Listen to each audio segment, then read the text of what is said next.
Onun boşaltını çöp eləyəndə. Zaten şu kuştan bildi almışam. Bir de bu dibindeki bu nette göresen böyle Telefon için.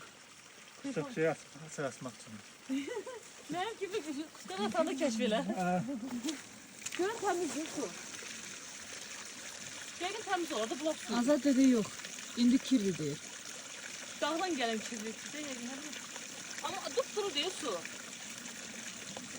Səslənsiz ilə Azla.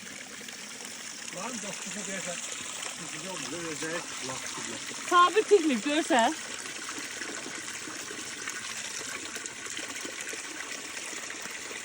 Al.